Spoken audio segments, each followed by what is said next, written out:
Zapisni ko'ryapsanmi? Ha,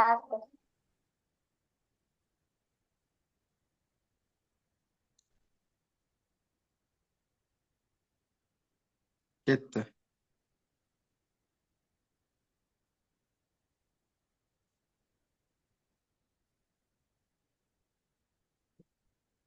Qarinoz, nima ko'rinayotganini aytasizlar, xo'pmi?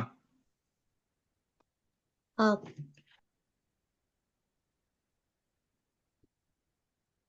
Men o'zim ham ko'rinamanmi yoki yo'qmi? Hozir. Yoki faqat kitob ko'rinyaptimi? Faqat kitob ko'rinyapti. Ko'rinyapti ustoz kitob. Kitob ko'rinyapti. Men o'zim ko'rmayman, ha? Ha, ustoz. Ha, Endi o'zim ko'rindim. Ha. ha. Voh, nima qilsa bo'ladi-ya buni?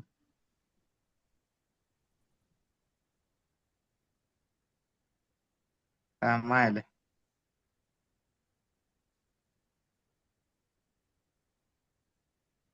Bunday bir nastroyka qilishimiz kerakki, ham kitob ham o'zim ko'rinadigan qilsak yaxshiroq bo'lardi, menimcha. Xo'p, Ustoz demak, 30ga qarashvoring. 30 ga qaraymiz. Ustoz M nuqta 40ga qarashoring. hozir 30 dan boshlab qaranglar, orqaga qaytish yo'q ekan. Agar 30 gacha savol bo'lsa, aytinglar. Birinchi o'shani ko'ramiz. Yo'q, hech kimda 30 gacha savol. 26 ishlar. 26. 26 ni ko'ramiz. Olmaxon archa daraxtigacha bo'lgan 6 metr masofaga 2 marta sakradi. Xo'p, mana shu 6 metr bu 2 marta sakrash bo'lsa, 6 ni 2 ga bo'lamiz. 3 metr bu 1 marta sakrash ekan, to'g'rimi? 1 marta sakrasa 3 metrga sakraydi. Ustoz 18 ni Endi 3 ga bo'lamizmi? daraxt endi archadan narigi daraxtgacha bo'lgan masofani topish uchun qarang, narigi daraxt 18 koordinatasi. Archa daraxt koordinata degani o'zi turgan joyi degani. Oltin to'g'risida turibdi, to'g'rimi? Demak, masofani topish uchun birinchi 18 dan 6 ni ayiramiz, 12 metr. Demak, ikkita daraxt orasidagi masofa 12 metr ekan. Har bitta sakrashi 3 metr bo'lgani uchun 12 metrni 3 ga bo'lamiz. Demak, 4 marta sakrash kerak bo'lar ekan. Tushunarlimi? Ha, ustoz. Demak, mana bu birinchi qiladigan ishimiz, bu ikkinchisi, bu esa uchinchisi. 30 ga qaraymiz endi. M nuqta sonlar o'qida N nuqtadan 9 birlik chapda turibdi. Chapda degani kamroq degani, to'g'rimi? O'ngda bo'lsa ko'proq bo'ladi. Agar N nuqtaning koordinatasi eng kichik 3 xonali son bo'lsa, eng kichik 3 xonali son necha edi? Kim aytadi? 100 ustoz. 100. Demak, Bir N bu yuz- 100 bo'lsa, endi masalan shartini qaytadan o'qiymiz. Oxiridagi savoli M nuqtaning koordinatasini toping degan. Xo'p, shartni qaytadan o'qiymiz. N ni o'rniga 100 deb o'qiymiz, xo'pmi? M nuqta sonlar o'qida 100 degan nuqtadan 9 birlik chapda turibdi. Demak, 100 dan 9 birlik kam. Shunchaki 100 dan 9 ayiramiz, demak, javobimiz 91 ekan. Osonmi? Mana shu 100 yozganimizdan keyin ancha oson bo'lib qoldi. Ustoz keyin 40ga qarashvoring. Xo'p, 30 dan 40 gacha bo'lganlar hech qaysi savol yo'qmi? 30. Hozir 40 ga 33 faqat. 33 darsda ishlagandik-ku. Yoki yo'q? Ustoz 40 bor faqat. 33 bo'lsa, mana shu 33 ga bir ko'raylikchi. Xo'p, S nuqtaning koordinatasi raqamlari ko'paytmasi 12 bo'lgan eng katta ikki xonali son. Yaxshi. Raqamlar ko'paytmasi 12 bo'lgan eng katta ikki xonali son. Xo'p, necha kara necha 12 bo'ladi? Faqat raqamlar bo'lsa. 6 kara 2 bo'lsa, demak bu 62 bo'lishi mumkin, 26 bo'lishi mumkin. Yana necha 12 bo'ladi? 2 kara 6. 2 Uni kara ham 6. yozdik. 3 kara 4. 3 kara 4. 34 yoki 43 43. bo'ldi. Demak, raqamlar ko'paytmasi 12 bo'ladigan jamiki bo'lishi mumkin bo'lgan ikki xonali sonlar yozib chiqdik. Mana shu 4 ta sonda faqat raqamlar ko'paytmasi 12 bo'ladi. Qolganlarida o'xshamaydi. Endi S nuqtaning koordinatasi raqamlar ko'paytmasi 12 bo'lgan eng katta ikki xonali son. Bu qaysi ekan? 99. Yo'q, 99 raqamlar ko'paytmasi 81 ku. 9 kira 9 81. 81. Mana shu 4 ta son ichida eng kattasi qaysi? 62. Demak, 62 ekan. Demak, S nuqtani koordinatasi 62 ligini bildik. Endi T nuqta S nuqtadan 31lik chapda yotibdi. Nima qilamiz? Chapda desak, ayiramiz. 62 dan ayiramiz 30. 62 dan 30 da ayiramiz. 32 bo'ldi. dairamiz. Qavs ichida yozib qo'yaylik. Bu qaysi nuqtaning koordinatasi ekan? Bu Boshqa kompromida aytib, T. faqat ishni qo'ydi. T. T nuqta to'ppa-to'g'ri. Shularni nechun qiymatli, faqat majbur kelib to'g'risi. Yo'q, yaxshi yarashibdi. Really? Ha. Good finish. Agar O nuqta S va T nuqtalarining o'rtasida joylashgan bo'lsa, debdi. Ikkita nuqtaning o'rtasini qanday topardik biz? O'tgan darsda formulasini yozib ko'rdik. Nima qilamiz? Qo'shib olamizda. Qo'shib olamiz. Qo'shib, keyin 2 ga bo'lamiz. 2 ga bo'lamiz. To'ppa-to'g'ri. 2 bo'lamiz. Xo'p, mana demak, ikkinchi qilayotgan ishimiz qaysi ikkita sonni endi qo'shib 2 ga bo'lamiz? 32 bilan 2 30. bilan 60. To'ppa-to'g'ri. 62 ga 32 ni qo'shib 2 ga 2 ga bo'lsak bo'lamiz. bo'ldi. Qani 60 ga 32 bu 94 94. 94 ni 2 ga bo'lamiz. necha bo'ladi? 27. 47. 47. 90 ni o'zini 2 ga bo'lsak 45 bo'ladi. 90 ni o'zini. 94 bo'lgani uchun 45 dan ko'proq 47 bo'ladi. Bo'ldi, 33 ham ishlab bo'ldik. Hammaga tushunarlimi? Ustoz 40 ni qarab shoring 40 ga. 40 ga qaraymiz. 40 ajoyibot savolga o'xshayapti. Xo'p, quyidagi sonlar o'qida bir nechta nuqtalarning joylashuvini ko'rish mumkin. Ko'rib turibmiz, ha? A, C, Y, G nuqtalarining koordinatalarini o'nlar xonasigacha yaxlitlaganda mos ravishda x, y, z sonlar hosil bo'ldi. X plus t plus z minus y ning qiymatini toping. Xo'p, qaranglar endi. A ni yaxlitlasak x hosil bo'lgan. C ni yaxlitlasak qaysi nuqta hosil bo'lgan? Y. Y deb o'qiymiz matematikada. Mana bu E nuqtani yaxlitlasak z hosil bo'lgan. Z. Mos ravishda endi, to'g'rimi? Mana mos ravishda deganki, demak, oxirgisi 4-nuqta G bo'lsa, bunda 4-nuqta T hosil bo'lgan. Xo'p, o'nlar xonasigacha yaxlitlash deganda o'zimiz mana yaxlitlashni son o'qida ko'rdik. Qaysiga yaqinroq bo'lsa, o'shanda yaxlitlanadi. Endi A ni boshladik mana A. 0 ga yaqinroqmi yoki 10 ga yaqinroqmi? A. 10 ga. 10 ga. Demak, mana shu 10 degan nuqtani qaysi harf bilan belgilab olamiz? X. X bilan to'ppa-to'g'ri. Demak, A ni yaxlitlasak X bo'ladi deb kelishaverdik. Demak, 10 bu X ekan, bildik, bu yaxshi. Davom etdik. Endi keyingisi. C nuqtani yaxlitlaymiz. C teng o'rtada turibdi. Qaranglar, 20 bilan 20 bilan 30 o'rtasida turibdi. 20. 30. Teng o'rtada tursa, bu 25 bu, to'g'rimi?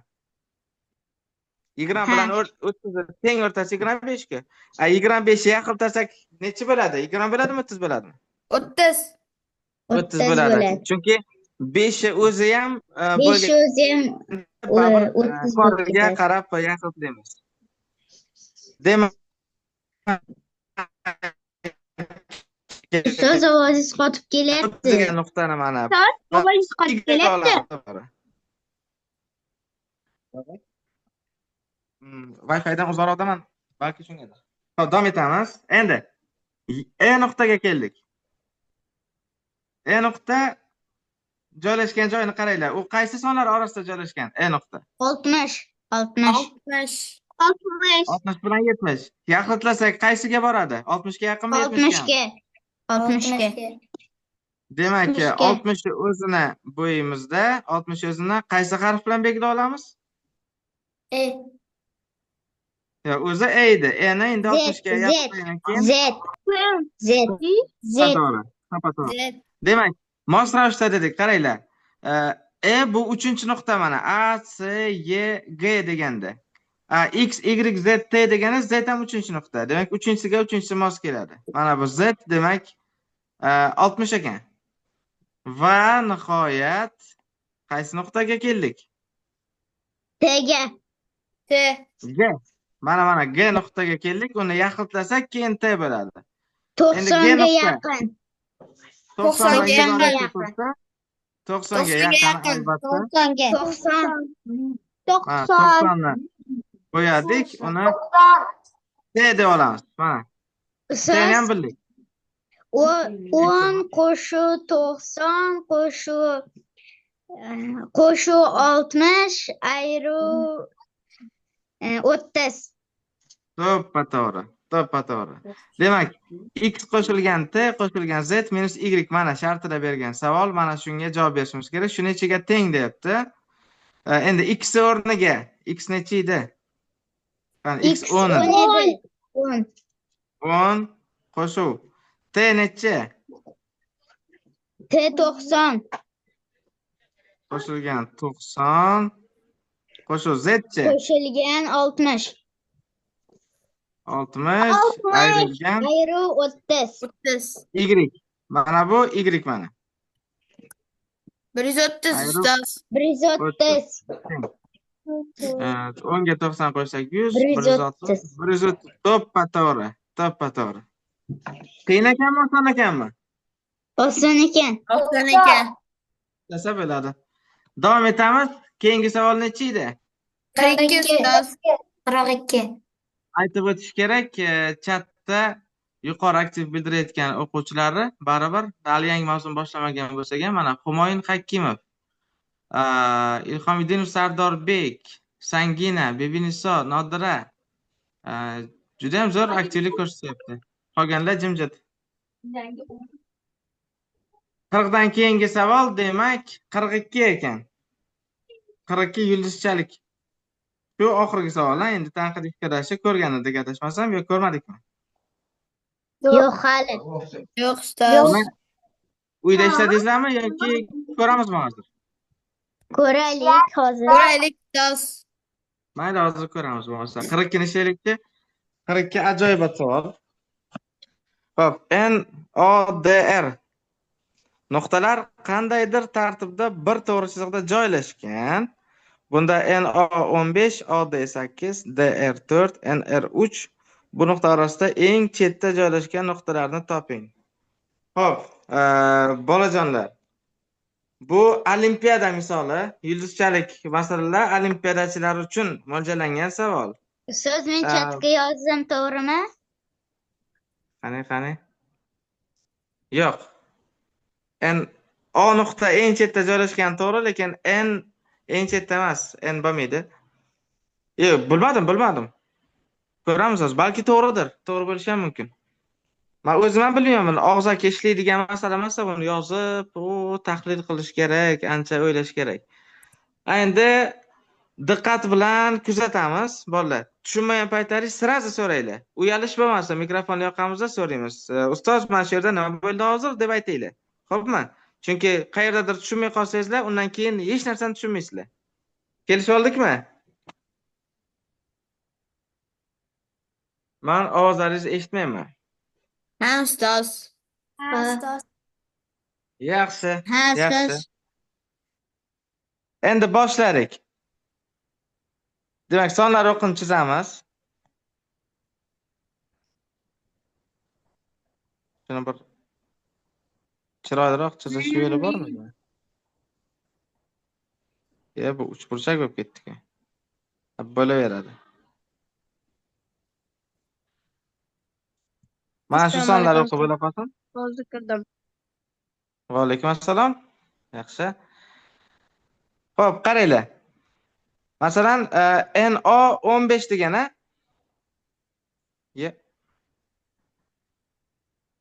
NO 15 degan. N nuqtani o'zimizdan belgilab olaylik, xohlagan joyga qo'yib. Masalan, qayerga qo'yamiz N ni? O'rtaga qo'yamizmi? Mana shu N degan nuqta. Chetroqqa qo'yamiz. Shu mana shu yerda tura qolsin. Mana shu N degan nuqta deb qo'yib, o'zimizdan qo'ydik. Bizlar son qiymatda berilgani uchun n ni xohlagan bitta son deb olamiz. Masalan, n bu 100 degan koordinatada turibdi. Kelishib oldik-a? Endi NO 15 ekan. Demak, O nuqtani qayerga qo'ysak, n bilan O nuqta orasi 15 chiqadi. Yoki 115 ga qo'ysak, 100 dan 115 gacha masofasi 15 bo'ladi, to'g'rimi? Ha. Yoki chap tarafda qayerga qo'ysak yana? Chap tarafga. Xo'p, 15 birlik 85. 10 ga qo'yganimiz uchun 85. to'g'ri. 95. Demak 100 dan 15 ayiramiz.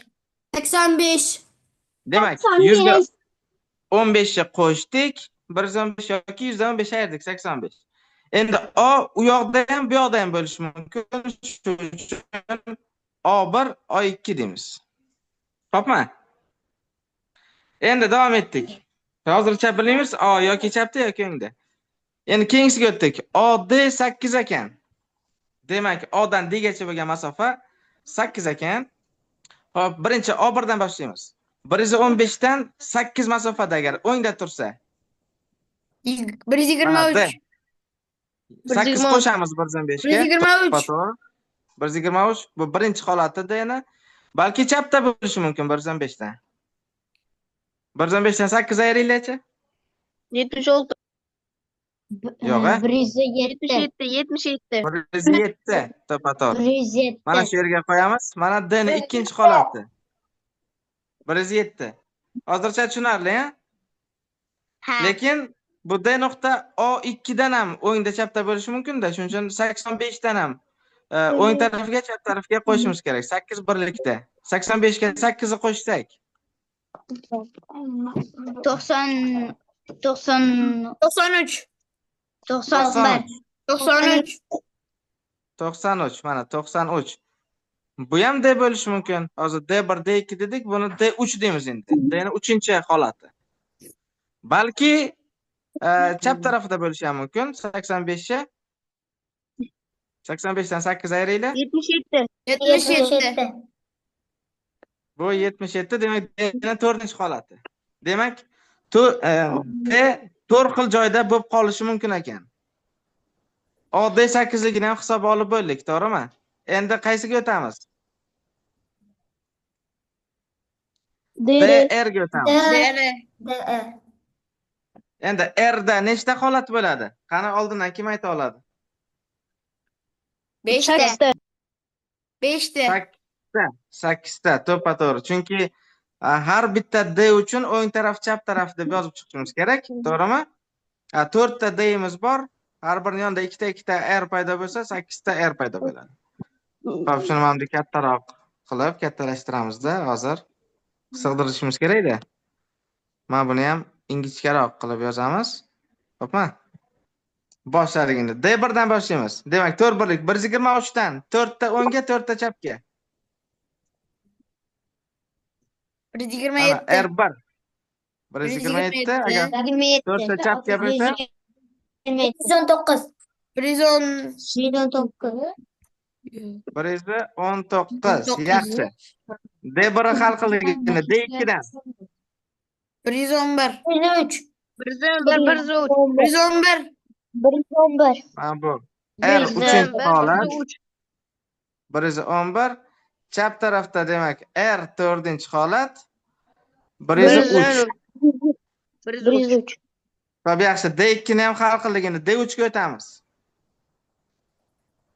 97. Mana bu yerda R nechi bo'ldi? Nechaga keldik? 97.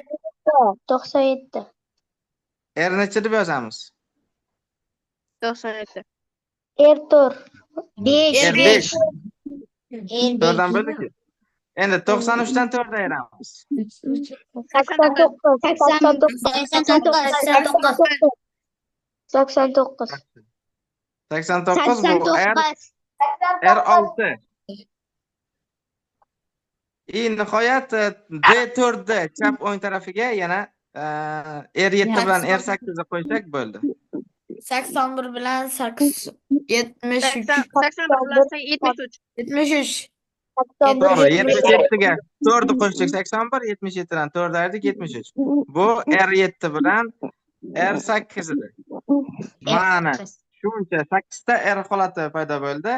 Endi qaranglar, oxirgisi mana bu NR3 deyapti. Endi N nuqtadan aynan qaysi R 16. nuqtalar? Yo'q, 16 hammasini yozib chiqamiz. Yo'q. Hozir bu tekshirish uchun, oxirgisi tekshirish uchun NR3 bo'ladigan qaysi R'lar bilan N orasidagi masofa 3 ga teng? 92. 92. Ertor. Ertor yoki 92. Yo'q, mana qaranglar, 8 ta R bor. Qaysi R bilan N orasidagi masofa aynan 3 ga teng? Rasmga qarab javob beringlar. R8. R8 bilan N orasidagi masofa katta-ku. Qaranglar, R8 R5. 73 ta. R5. N 100 da turibdi. Bular orasidagi masofa R5. R5. R5. 27 ga teng. R5. To'g'ri. R5 bilan Ertor. Yaxshi. Demak, bizga kerak bo'lgan R nuqtalar bular qaysi ekan? Mana bu R4 bilan R5 ekan. Chunki mana 100 dan 103 gacha ham 3 masofaga teng. Mana bu NR teng 3 shart qanoatlantiradi. 100 dan 97 gacha ham 3 ga teng, to'g'rimi? Endi demak, qolgan bu R1, R2, R3, R6, R7, R8 lar bizga kerak emas ekan. Tushunarli bo'ldimi? Endi qaytadan chizib olamiz.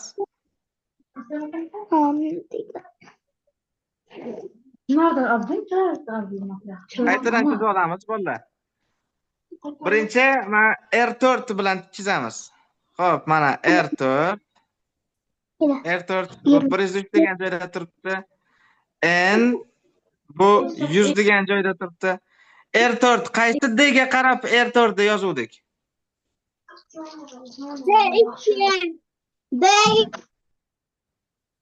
D2 ga qarab, to'g'rimi?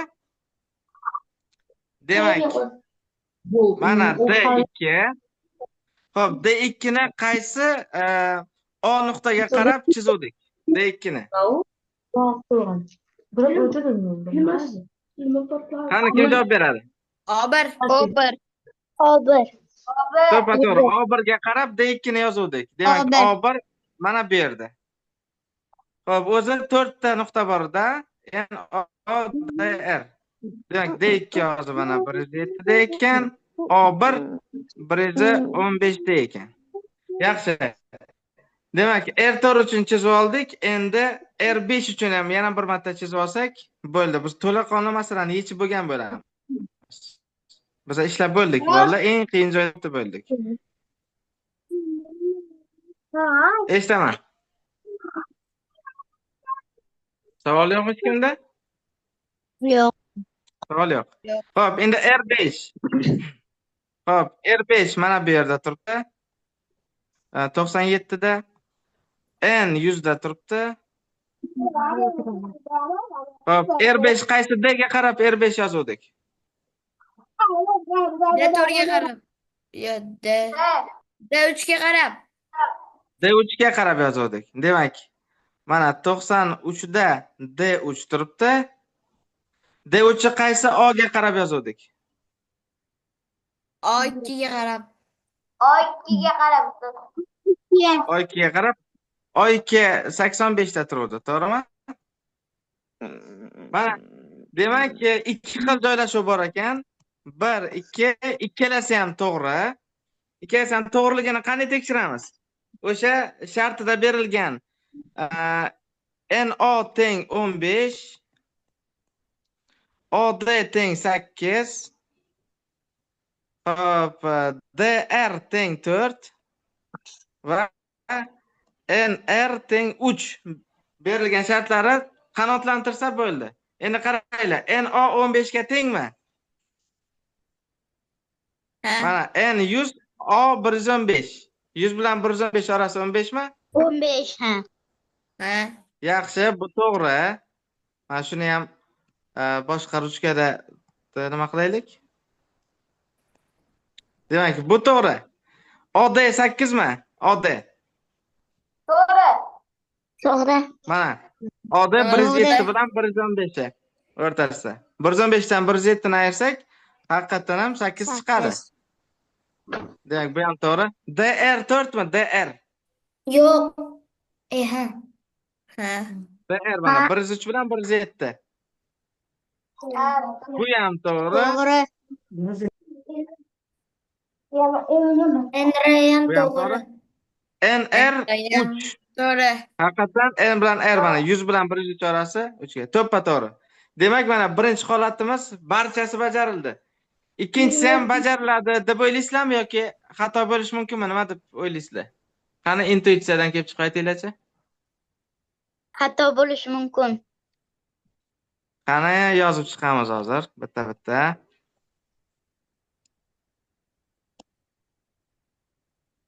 NO 15, OD 8, DR 4 va NR 3. NO 15 mi? Qaranglar, N bilan O. Ha. 85 bilan 100 o'rtasi 15 mi? Ha. To'g'ri.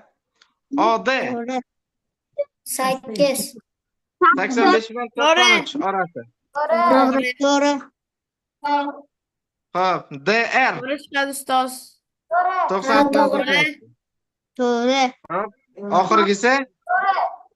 To'g'ri. bu To'g'ri. ham to'g'ri. To'g'ri. Demak, ikkala holati ham to'g'ri ekan. Endi savolga javob beramiz. Savol qanaqa edi? Bu nuqtalar orasida eng chetda joylashgan nuqtalarni toping degan. Eng chetda qaysilar joylashgan? NO. Mana Mana N bilan O. O'ni. Ikkinchi holatda O bilan N. O'ni. Baribir javobimiz demak eng N bilan chetda, O. eng chetda O va N nuqtalari joylashgan. Ustoz chat qarang.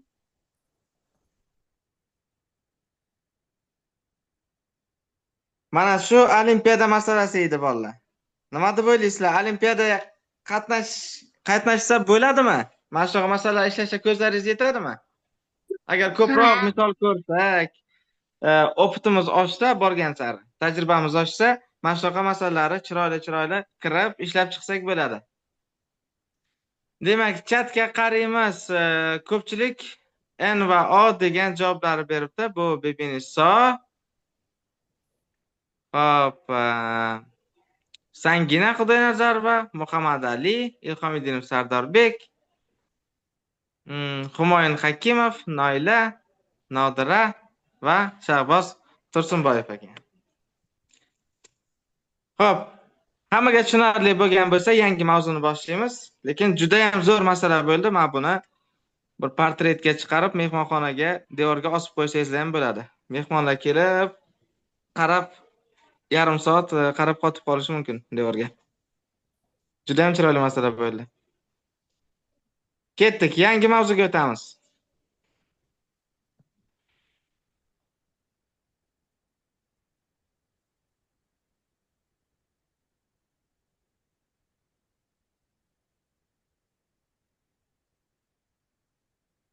Demak, natural sonlarga yaqinlash va sonlar o'qi o'tgan mavzumizni davomi. Bunda как раз hozir savollarni ko'rib berganimda o'zimiz uchun bir ma'noda takrorlash ham bo'ldi. Demak, bu masalalari birdan ishlab ketsak ham hech kimda qiyinchilik tug'ilmaydi menimcha.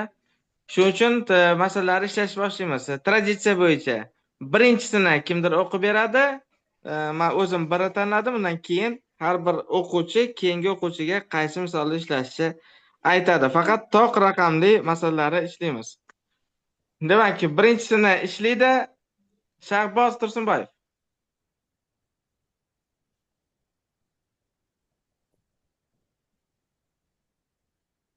Birdimi ustoz? Bir. Ha. Quyidagi berilgan sonlarni o'nlar xonasigacha yaxlitlang. 1 3568. Yo, yaxlitlasak-chi? O'nlar xonasigacha degan. O'nlar xonasida 6 raqam turibdi. 3570. To'g'ri. Demak, 6 ni 7 ga almashtiramiz, chunki 6 dan keyin 8 kelgan. 8 5 5dan 5 dan katta. katta. Xo'p, qani uchinchisi? Buni ham ishlaymiz. 42514. Yaxlitlash kerak. Biz yaxlitlamadik-ku hozir. O'nlar xonasidagi 1 turibdi, 1 5 dan kichkina. Yo'q, Keyin yonidagi yonida 5 dan kichkina bo'lgani uchun 42510 bo'ladimi? 42520 bo'ladimi? 10. 10 bo'ladi albatta. Demak, o'nlar xonasigacha desa, o'nlar xonasidagi raqam yoki o'zgarmasdan qolishi kerak yoki bittaga ortishi kerak. Har doim shu narsa esdan chiqmasin. Qani 5-siga o'tdik. Quyidagi berilgan sonlarni yuzlar xonasigacha yaxlitlang. Hop. 486.157. 486.000.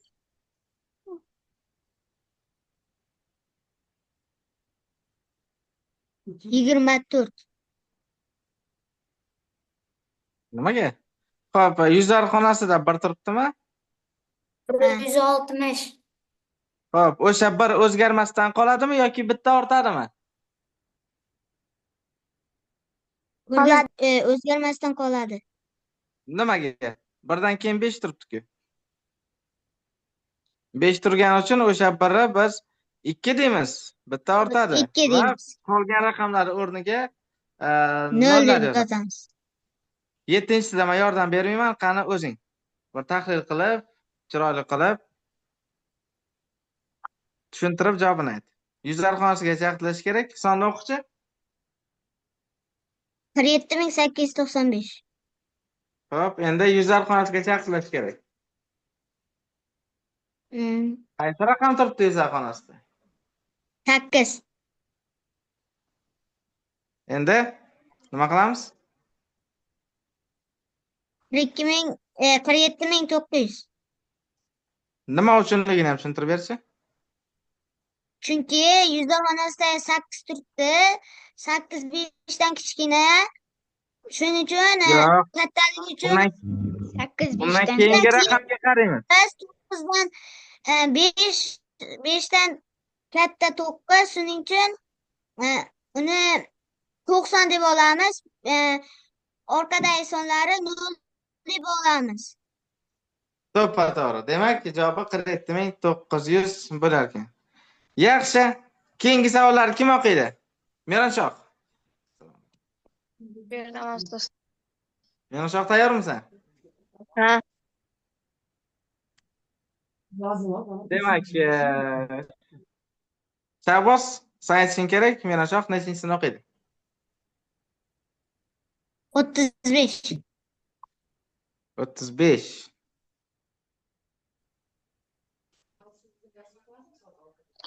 O'tdi. Hozirgina chiqib ketdik-ku, o'quvchilar adashmasam.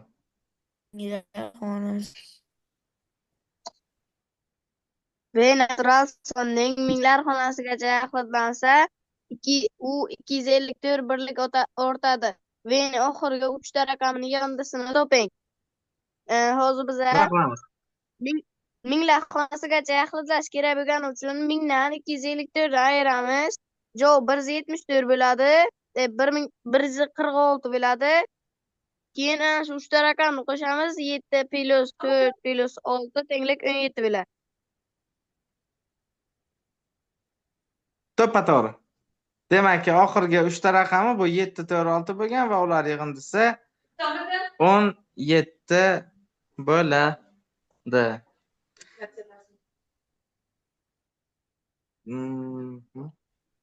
Kirib ko'rishga mana bu qonadi menimcha.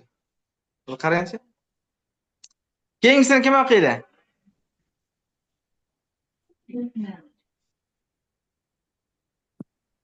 Ilhomiddinov Sardorbek. Ha, ustoz. Tayyormisan? Ha, ustoz, tayyorman. O'qi. Qaysini? 39. 39. Olmaxon qo'ziqoringacha bo'lgan 8 metr masofaga 4 marta sakradi. U daraxtgacha yana necha marta sakrash kerak? Yaxshi, o'tgan darsda ham shunga o'xshagan misol ko'rdik, to'g'rimi? Ustoz, qo'ziqoringacha bo'lgan 8 metr masofaga 4 marta to'rga sakradi. bo'lamizmi? Demak, birinchi ishimiz 8 ni 4 ga bo'lamiz. 5 marta. 8 dan ayirsak 10 chiqadi. 10 dan